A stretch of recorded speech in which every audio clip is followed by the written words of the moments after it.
डीडवाना के लाडनू में 40 साल की विवाहिता की खेत के कुंड में गिर गई। आपको बता दें कि आनन फानन में परिजन उसे लेकर सरकारी अस्पताल पहुंचे, जहां पर चिकित्सकों ने विवाहिता को मृत घोषित कर दिया। मामले की सूचना पर पुलिस भी मौके पर पहुंची और शव को मोर्चरी में रखवाया।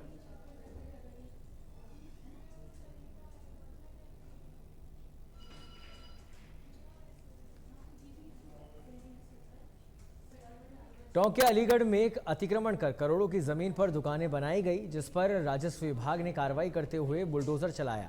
इस दौरान मौके पर बड़ी संख्या में सभी विभाग के अधिकारी भी मौजूद रहे। सुरक्षा और शांति व्यवस्थाओं के लिए पुलिस जाब्ता भी मौजूद है।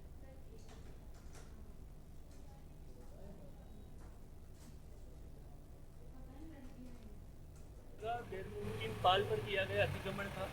7 दुकानें बना रखी है, कुछ रहवास भी इन्होंने बना रखे हैं, हालांकि रहवास वगैरह है नहीं इन लोगों के।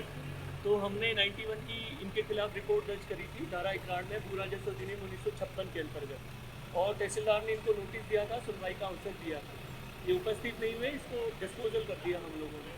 उसके बाद इस संबंध में माननीय उच्च न्यायालय राजस्थान में एक रिट याचिका लगी थी, और रिट याचिका में माननीय न्यायालय का आदेश था कि इस अतिक्रमण को हटा है, जहां पर नेशनल हाईवे 11B पर अनियंत्रित होकर एक ट्रैक्टर ट्रॉली पलट गई। हादसे में युवक की मौत हो गई। आपको बता दें कि रहरही में बिजली कनेक्शन के लिए कंज्यूमर सरमथुरा GSS से ट्रैक्टर ट्रॉली में 6 विद्युत पोल और वायर लेकर जा रहा था, लेकिन हाईवे पर समीप विद्युत पोल की लंबाई से ट्रैक्टर ट्रॉली अनियंत्रित होकर पलट गई। घटना की सूचना पर पुलिस मौके पर पहुंची और शव को कब्जे में लेकर बाड़ी अस्पताल स्थित मोर्चरी में रखवाया गया।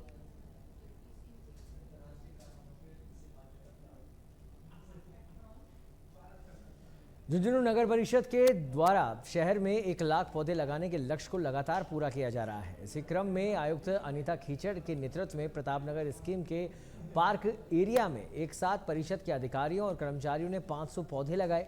आयुक्त अनीता खीचड़ ने बताया कि इस पार्क के एरिया में करीब 1500 पौधे लगाए जाएंगे।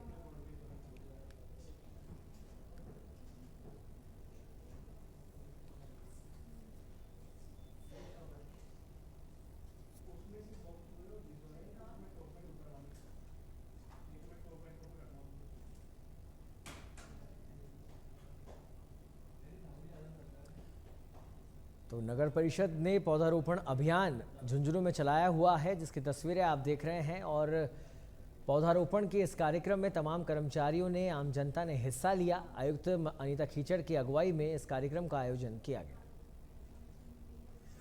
नगर परिषद द्वारा आज पौधा रोपण अभियान के तहत सभी कर्मचारी अधिकारियों द्वारा प्रतापनगरी स्कीम की जो पार्क की ज़मीन है उसके अंदर हमने पौधे लगाए गए हैं। उनके साथ सार संभाल का जिम्मेदारी ली गई है। यहाँ 500 पौधे लगाए गए हैं और यहाँ अभी आज और 1500 पौधे लगाए जाने का। बीकानेर के खाजूवाला में ग्रामीणों ने किसान के साथ हुई लूट के आरोपी को पकड़ा है। लोगों ने आरोपी को पकड़ने के लिए कई किलोमीटर पीछा किया, जिसके बाद आरोपी को पुलिस के हवाले कर दिया गया। वहीं इस दौरान 2 आरोपी मौके से फरार भी हो गए। रोडवेज के बेड़े में 5 नई BS6 बसें शामिल हुई। आपको बता दें कि deputy CM doctor Premchand Bairwa ने रोडवेज मुख्यालय पहुंचकर बसों को हरी झंडी दिखाई। सभी बसें super express blue line BS6 श्रेणी की है। आपको बता दें कि रोडवेज ने 510 बस चेचिस की खरीद के लिए LOA जारी किए थे, जिसमें से 132 बसों के चेचिस अब तक रोडवेज को मिल चुके हैं। बाकी बसें भी बस बॉडी तैयार होने पर रोडवेज के बेड़े में जल्द शामिल होंगी।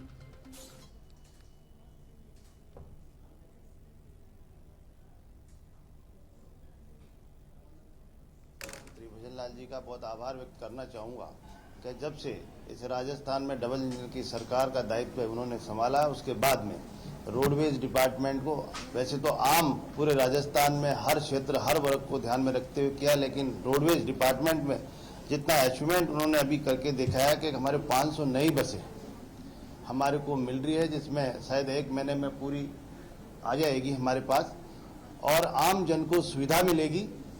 जिस तरह से रोडवेज का पिछले 5 साल में खाका खराब कर रखा था, लेकिन अब मैं मानता हूं कि जिस तरह से 510 अभी नई बसें आ जाएगी और 1300 बसें हमारे को और मिलने वाली है, लेकिन 300 और मिलने के बाद में समुचित व्यवस्था मैं मानता हूं कि जहां भी डिमांड और जहां भी आएगी वहां हम रोडवेज की बसें सुचारू रूप से लगाएंगे।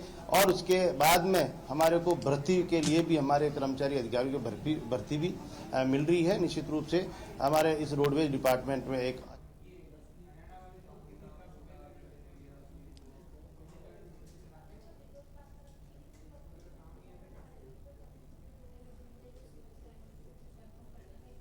तो इन शिकायतों को समाधान मिलेगा। आप अपनी टीवी स्क्रीन पर देख पा रहे हैं तमाम शिकायतें जिनका समाधान इन नई बसों के माध्यम से हो पाएगा, नई व्यवस्था के माध्यम से हो पाएगा। RFID स्मार्ट कार्ड से रियायत नहीं मिलेगी। आपको बता दें, साथ ही चालक परिचालक द्वारा अच्छा व्यवहार नहीं करना, इसकी भी रोकथाम हो सकेगी।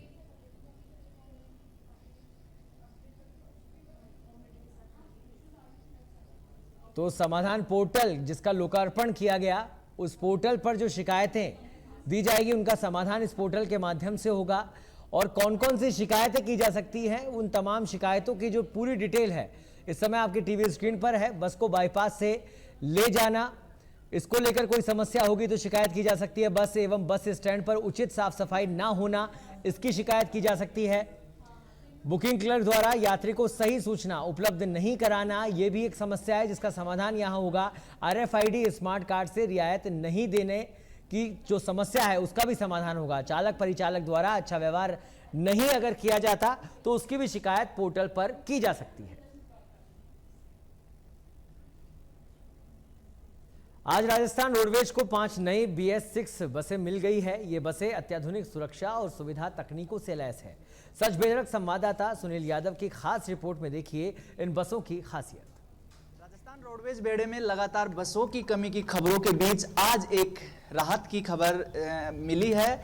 यानी जो 510 बसों की खरीद प्रक्रिया पिछले साल से चल रही है, उसमें 5 बसें जो है पूरी तैयार होकर राजस्थान रोडवेज के बेड़े में शामिल हो गई हैं। और इन जो 5 बसें हैं BS6 मानक के तहत, जो अभी सबसे आधुनिक और जो वैलिड मानक है बसों का, वो BS6 है। ये BS6 बसें 5 शामिल हो गई हैं। डिप्टी CM प्रेमचंद बैरवा ने हरी झंडी दिखाकर 5 बसों को रवाना किया है।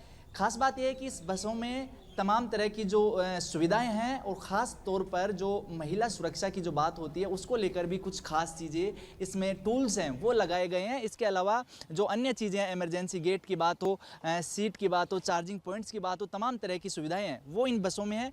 बस के अंदर चलते हैं, किस तरह की सुविधा है और क्या क्या उससे जो आम यात्री हैं उनको फ़ायदा मिलने वाला है। क्योंकि लगातार जो रोडवेज बस कंडम बसों की खबरें आती हैं, परेशानियों की बात आती है, रोडवेज के जो रूट हैं उनको लेकर कई तरह की शिकायतें रहती हैं। लेकिन अभी जिस तरह से जो रोडवेज में सुधार हुआ है और ये जो बस है, ये जो मिली हैं रोडवेज को 5 बस मिल चुकी हैं और उन बस के अंदर हम प्रवेश कर चुके हैं और देखेंगे किस तरह की जो सुविधा है। सबसे पहले आपको दिखाते हैं कि ये जो पिंक जो सीट है, देख सकते हैं कि इस बार जो खास जो महिलाओं की जो थीम है, महिला सीट पर पिंक थीम के साथ सीट तैयार की गई है। लगातार जो इमरजेंसी गेट यानी आपातकालीन द्वार है उसके बारे में कई बार शिकायतें मिलती थी कि तय मानक के अनुरूप नहीं बनता है, लेकिन इसमें ये इमरजेंसी गेट आप देख सकते हैं पूरा जो एक तय मापदंड के साथ इमरजेंसी गेट बना हुआ है। और जिस पैनिक बटन की बात कर रहे हैं वो पैनिक बटन भी अभी आपको दिखाएंगे। वीडियो सहयोगी दिनेश से कहूँगा, दिनेश ये देखिए, ये जो पैनिक बटन है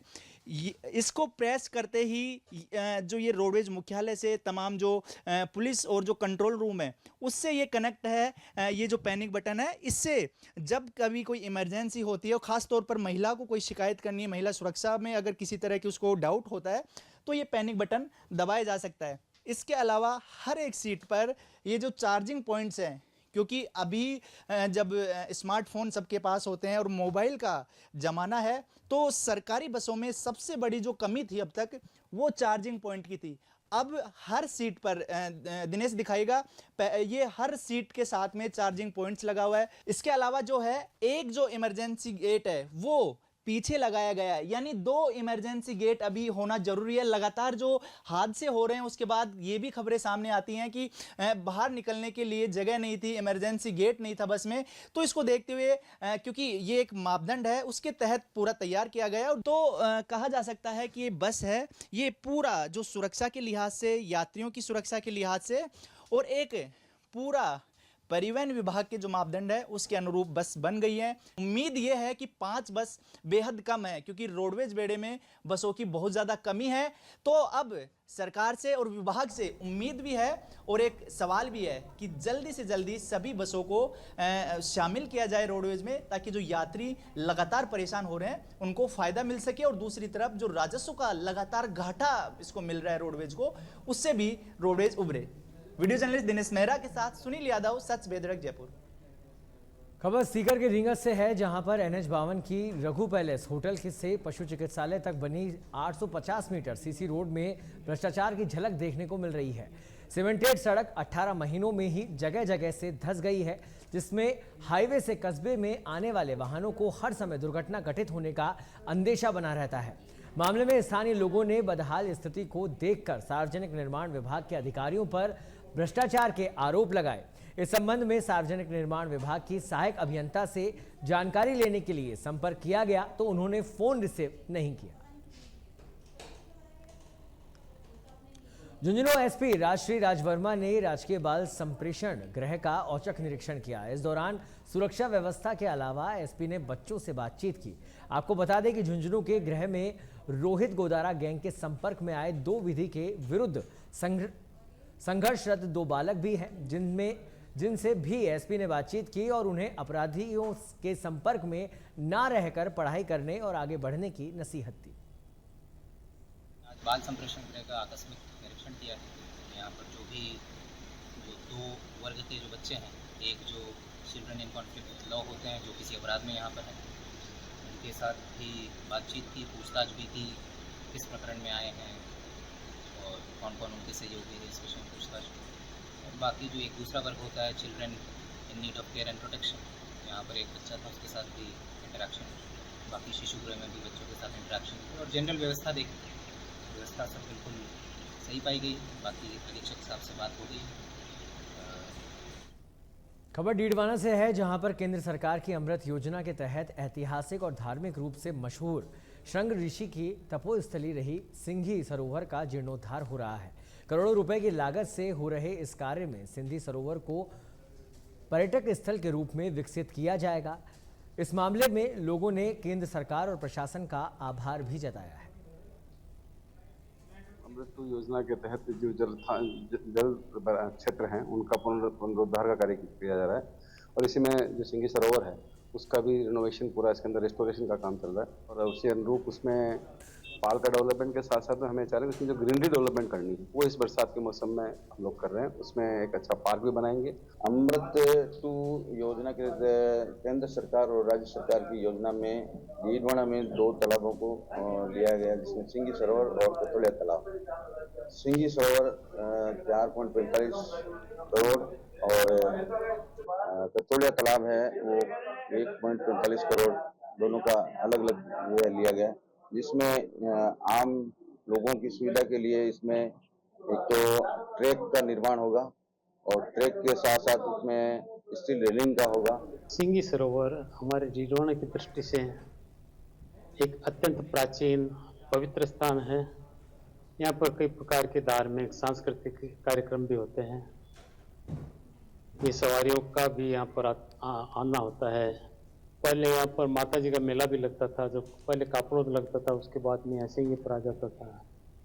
लोग इसको बहुत पवित्र मानते थे और अब इसका जीर्णोद्धार हो रहा है, तो ये अत्यंत गर्व की बात है।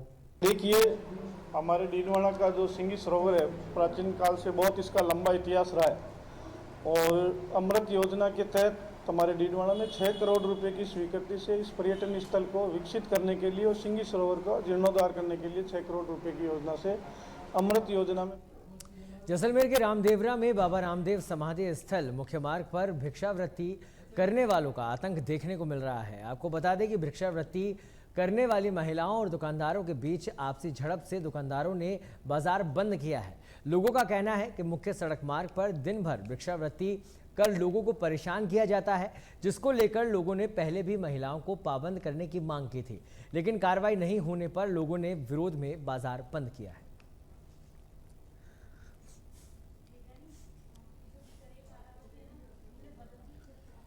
राजधानी जयपुर में जेडीए की कार्रवाई। आपको बता दें कि जेडीए के 8वें दिन भी कार्रवाई जारी है। जोन 8 में सांगानेर सर्किल से Chordia petrol pump, Malpura gate, Sawai Madhopur railway line, टूटी पुलिया तक कार्रवाई। वहीं जेसीबी के सहायता से अतिक्रमण यहां पर हटाया जा रहा है।